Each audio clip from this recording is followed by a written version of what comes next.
बहुत अच्छा भैया। अभी अन्नपूर्णा के कौन कौन से गाने शूट हो रहे हैं? सुनने में आ रहा है कि छठ के बाद अन्नपूर्णा से बहुत बड़ा बड़ा धमाका होने वाला है। जी, अभी आप आइल बानी तो ये अन्नपूर्णा फिल्म के सेट है। और अन्नपूर्णा फिल्म के जौन ऑनर बानी, ऑनर का वो हमारे बड़ भाई हमें, हमारा जिला, हमारा गांव, हमारे जवारी हमें अखिलेश कश्यप जी बहुत अच्छा गीत लिखिन है। और वहाँ के लेखनी के जितना तारीफ करी कम हुई। हम ही ना कब कि बहुत बढ़िया लिखेले, चाहे जब लिखेले तो इतिहास से लिखेले।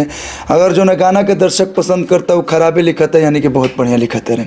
तो दर्शक उनकर गाना के पसंद कर ले, चाहे हमारा आवाज़ में, चाहे भोजपुरी के जितना भी कलाकार साथे वहाँ के काम कैले बनी, सबका साथे वहाँ के लोग पसंद कर ले। तो हमारा करियर में उनकर योगदान बा, खास करके डिजिटल लाइन में।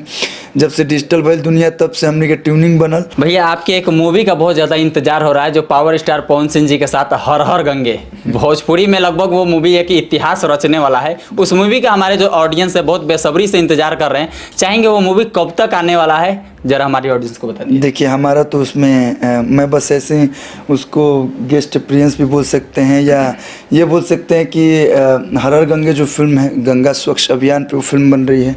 तो मेरा सौभाग्य है कि मैं भी इस अभियान में शामिल हुआ, क्योंकि स्वच्छता की ओर खास करके हमारे देश के जो प्रधानमंत्री श्री नरेंद्र मोदी जी, या यूपी के मुख्यमंत्री हैं श्री आदित्यनाथ योगी जी, उन लोगों का खास ध्यान रखते हैं। तो मैं भी थोड़ा सा उसमें अपने हिसाब से जितना हमारा आवेला उतना मैं फिल्म में एक्ट कैले बनी। और बहुत जल्द शायद सेकंड शेड्यूल कंप्लीट भी हो गई बात, तो हो सकेला बहुत जल्द, जितना जल्दी हुई। डायरेक्टर जो चंदन उपाध्याय जी बनी, वहाँ के हमारे साथ 5 फिल्म 6 फिल्म कैले बनी। तो बातचीत भइला बहुत जल्द आप सबके बीच हर हर गंगे रिलीज हो।